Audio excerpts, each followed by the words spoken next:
রাত পোহালেই ১৪২ আসনে বিধানসভা নির্বাচন, আর ঠিক তার আগের মুহূর্তে এবার বেনজির ভূমিকা নিচ্ছে সিআরপিএফ। সল্টলেকে তাদের একটি দপ্তরে তৈরি হয়েছে বিরাট কন্ট্রোল রুম। ২৪ ঘন্টা সেই কন্ট্রোল রুমে কি কাজ চলছে, কিভাবে সিআরপিএফ এর কন্ট্রোল রুম চলছে, সব বিষয়ে আমরা জানবো, দেখাবো সেই ছবি। তো তার আগে অত্যন্ত ব্যস্ততার মধ্যে আমাদের মধ্যে পেয়ে গিয়েছি सीआरपीएफ এর आईजी सलाब माथुर। सर আপনাকে স্বাগত।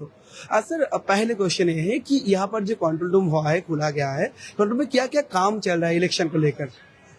कंट्रोल रूम को लेके ये it is the multi CAPF control room, जहां SSB, BSF, ITBP, CISF, CRPF सारे जो यूनिट्स हैं उनका एक यहाँ पर कंसोलिडेटेड कंट्रोल रूम है। बेसिकली यहाँ पर हम लोगों ने एक हेल्पलाइन नंबर जो पब्लिक को दिया है, 2 हेल्पलाइन नंबर हैं हम लोगों के, उस पर व्हाट्सएप भी है। पब्लिक से जो भी रिस्पांस फीडबैक आता है, ये हमारे नंबर सोशल मीडिया पे भी है, और जो भी किसी भी प्रकार की सूचना आती है तो उसको एक रिस्पांस सिस्टम हम लोग का है। सोशल मीडिया पे जो इन्फॉर्मेशन आ रही है, इलेक्ट्रॉनिक मीडिया पे जो आ रही है, साथ ही साथ जो हमारा ट्रेडिशनल वायरलेस का सिस्टम है वो इंटैक्ट है। नाउ इम्पोर्टेंट चीज is that how the system response. तो सिस्टम्स में आप देख रहे होंगे यहाँ सारे हम लोगों ने जो हमारे सीएपीएफ के जवान है वो हैं यहाँ पे, और इनका बेसिकली यहाँ पर जिस भी तरह की कोई भी इंफॉर्मेशन आती है तो उसको रिस्पॉन्ड करना, उसके ऊपर कार्रवाई करना। मल्टीपल हमारी जो है 2550 कंपनियां यहाँ पर तैनात हैं। 2550 कंपनियां हैं लगभग। कोई भी सारे बूथ ऐसे हैं जहाँ पे सीएपीएफ की तैनाती है, नंबर 1। नंबर 2, लगभग 6000 से ज़्यादा क्यूआरटीज हैं, एफएसटी, एसएसटी यहाँ पर इन प्लेस हैं। और ये इनके साथ एक रिस्पॉन्स सिस्टम हम लोग का है कि जैसे ही कोई सूचना आएगी उस सूचना पे हम यहाँ पर इंटीमेट करेंगे। उस इंटीमेशन के बाद में उस सूचना को बहुत ही शॉर्ट समय में विद इन 5 मिनट्स अटेंड करने का है। सारा जो हमारे बूथ्स हैं, जैसा मैंने बताया, सीएपीएफ मैंड है। कहीं पर भी ऐसी कोई जगह नहीं है जो सीएपीएफ मैंड ना हो।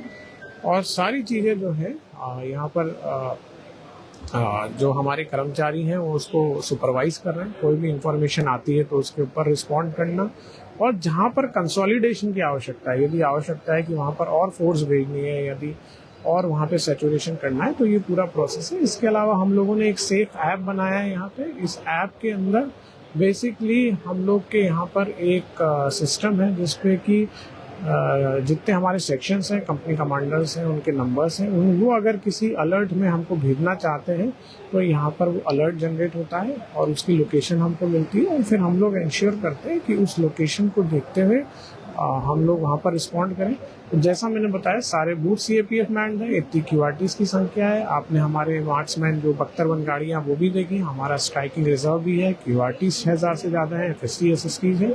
तो ये पूरा हमारा सुरक्षा का इंतजाम एकदम पाबंद। पूरा सेंट्रल वाहिनी का जो जवान है यहाँ पर बैठ रहे हैं, वो ये जो कनेक्टिविटी कैसे चलेगा, जो इलेक्टर्स है जिसको प्रॉब्लम आएगा व दिक्कत आएगा, वो लोग आपको एकदम डायरेक्टली कोई हेल्पलाइन नंबर है जिसके थ्रू में वो कॉल करेंगे और उसके बावजूद आप कार्रवाई करेंगे? उसके ऊपर कार्रवाई करेंगे। प्लस हम लोग को बहुत सारी जो सूचनाएं हैं व्हाट्सएप के माध्यम से प्राप्त होती है। यहाँ पर माननीय चुनाव आयोग के निर्देश पे हम लोग जो है बहुत 2 महीने पूर्व ही यहाँ पर आ गए थे, जहाँ पे एक्सटेंसिव कॉन्फिडेंस बिल्डिंग मेजर्स किए गए।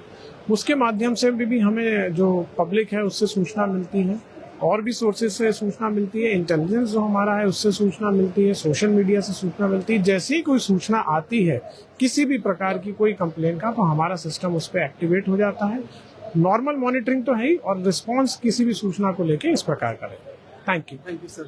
আমি ছবিটা দেখাবো, সরাসরি সেই ছবিটা দেখাবো, যে ছবিটা দেখার জন্য আপনারা অপেক্ষা করছিলেন, যে একেবারে জওয়ানরা রয়েছে, শুধু সিআরপিএফ এর জওয়ানরা নন, সেখানে বিভিন্ন কেন্দ্রীয় বাহিনীর একাধিক যারা বিভিন্ন ডিপার্টমেন্টের জওয়ানরা রয়েছেন তারা রয়েছেন। এবং যে ছবিটা সুমনকে বলবো আমার চিত্র সামনে দেখানোর জন্য, যে ক্লাস্টার 1 অর্থাৎ বিভিন্ন ক্লাস্টারে ভাগ করে দেওয়া হয়েছে। এবং এই ক্লাস্টার 1 এর মধ্যে কি কি রয়েছে? হাওড়া রুরাল, হাওড়া পিসি এবং বনগাঁও পিডি। অর্থাৎ এই যে হাওড়া গ্রামীণ জায়গা রয়েছে, হাওড়া থানার যে সমস্ত এলাকা রয়েছে, বনগাঁ পিডি অর্থাৎ বনগাঁ যে পুলিশ ডিস্ট্রিক্ট, সেই সমস্ত এলাকা থেকে কি অভিযোগ আসছে সেন্ট্রাল ফোর্সের বিরুদ্ধে, অথবা সেন্ট্রাল ফোর্সকে দরকার প্রয়োজন, সেখানে নির্বাচন সংক্রান্ত কি অভিযোগ আসছে সেই অভিযোগগুলো তারা খতিয়ে দেখবেন। শুধু তাই নয়, ক্লাস্টার 2 যদি ক্লাস্টার 2 দেখায়, সেখানে স্পষ্ট দেখাচ্ছি কৃষ্ণনগর পিডি অর্থাৎ Krishnanagar police district, Ranaghat PD এবং বিধাননগর ডিসি অর্থাৎ বিধাননগর কমিশনারেটের রয়েছেন। আমি জওয়ানের ছবিটাই মূলত দেখাতে বলবো, যারা একেবারে উচ্চপদস্থ আধিকারিক জওয়ানরা রয়েছেন, একেবারে বেনজির কায়দায় সল্টলেকে এখানে কিন্তু রীতিমতো কন্ট্রোল রুম খোলা রয়েছে। এই কন্ট্রোল রুম সদা তৎপর 24 ঘন্টা কাজ করছে। ক্লাস্টার 3 দিকে যদি নজর রাখি, সেখানে দেখবো হুগলি পুলিশ ডিস্ট্রিক্ট রয়েছে, হুগলি রুরাল রয়েছে এবং চন্দননগর পিসি অর্থাৎ চন্দননগর পুলিশ কমিশনারেট। এভাবে ক্লাস্টার 3, ক্লাস্টার 4 রয়েছে ব্যারাকপুর, সবচেয়ে গুরুত্বপূর্ণ যে পুলিশ কমিশনারেট ব্যারাকপুর এবং বসিরহাট পিডি রয়েছে ক্লাস্টার 4। আর ক্লাস্টার 4 এর মধ্যে আরো রয়েছে ব্যারাকপুর পিসি দেখছিলাম, বসিরহাট পিডি।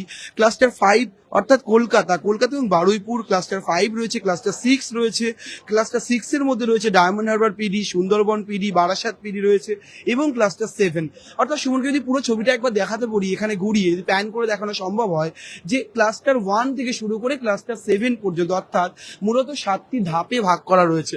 এই যে পুরো মূলত 7টি ধাপে ভাগ করে দেওয়া, 7টি বিভাগে ভাগ করে দেওয়া, এবং প্রত্যেকটি বিভাগের মধ্যে যেখানে যেখানে ইলেকশন হচ্ছে বা নির্বাচন হচ্ছে সেই সমস্ত এলাকা, বিভিন্ন রকমের এলাকা, পুলিশ ডিস্ট্রিক্ট রয়েছে, বিভিন্ন থানা এরিয়া রয়েছে, সেহেতু এরিয়াগুলো কিন্তু এখানে সদা তৎপর একদম অ্যাক্টিভলি সেগুলো কিন্তু তারা খতিয়ে দেখছেন।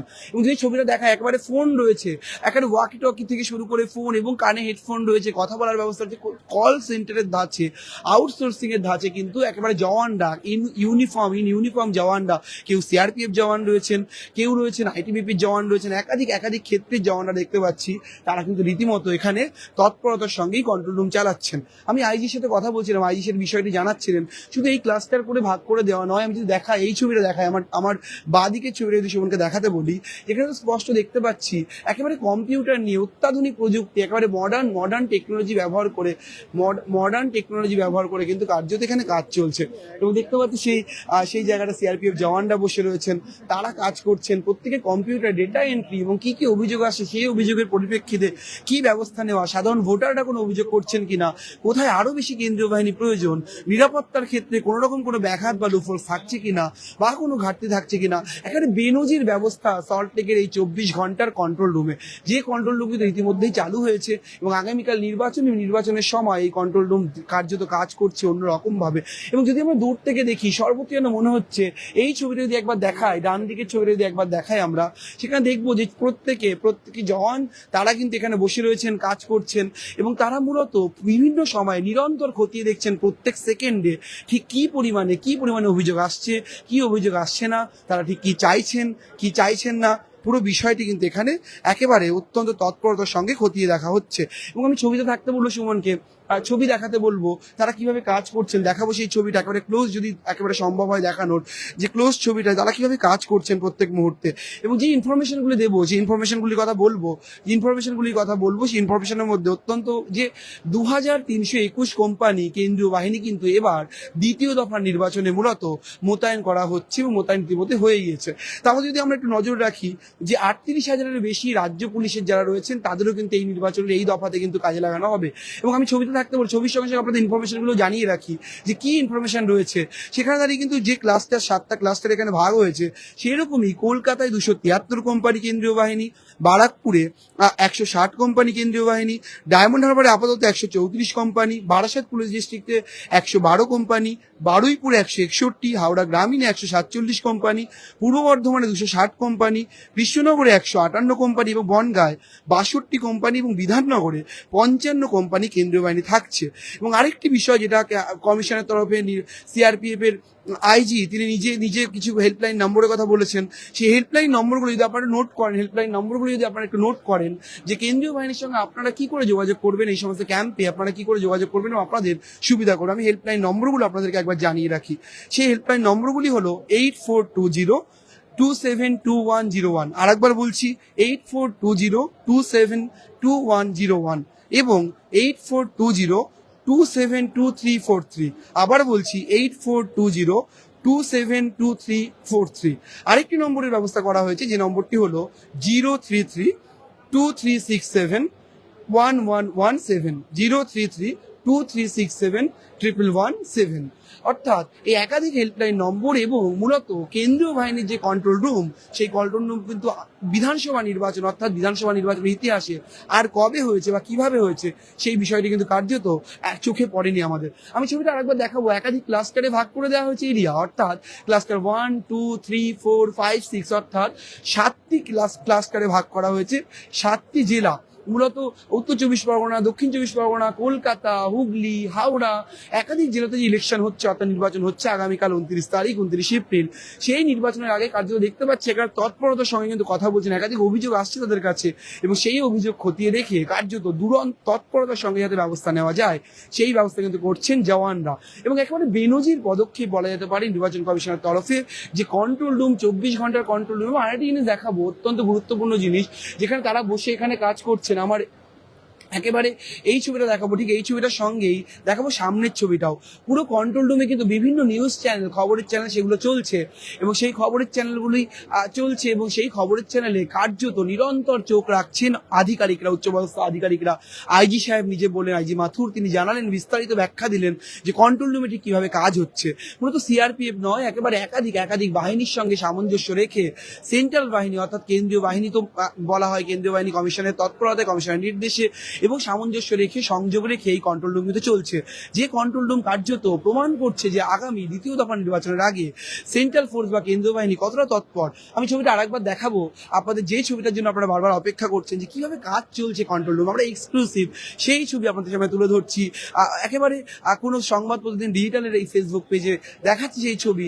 একেবারে নিরন্তর কাজ চলছে, ফোনে কথা বলছেন, কম্পিউটারে ডেটা নিচ্ছেন, ডেটা এন্ট্রি চলছে, কাগজে লিখে রাখা চলছে। সব মিলে এই মুহূর্তে কিন্তু অন্য রকমের ছবি কিন্তু দেখতে পাচ্ছি।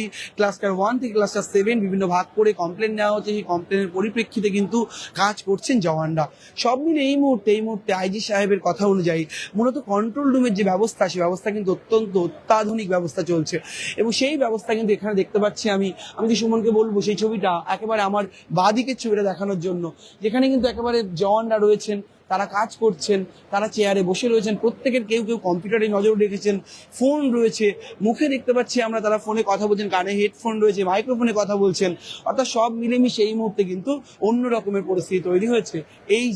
এই যে কন্ট্রোল রুম, সেই কন্ট্রোল রুমে, যে কন্ট্রোল রুম সল্টলেক থেকে নিরন্তর যোগাযোগ রাখছে ভোটারদের সঙ্গে কমিশন, কেন্দ্রীয় বাহিনীর অন্য ফোর্সেস, সবকিছু মিলেমিশে কেন্দ্রীয় বাহিনীর এই যে তৎপরতা এবং কন্ট্রোল রুমের মাধ্যমে মানুষের যাতে অসুবিধা না হয় সেদিকে নজর রাখাও এই যে উদ্যোগ, তাও কিন্তু বেনজির বলেই বলছেন অনেকেই, যা পশ্চিমবঙ্গের নির্বাচনের আগে কখনো দেখা গিয়েছে কিনা তা নিয়ে প্রায় কেউই নিশ্চিত হচ্ছেন না।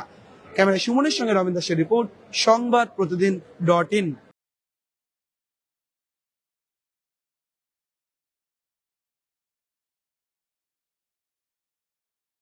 আরে ভাই ভোটের লড়াই এই এখানেই দেখবো।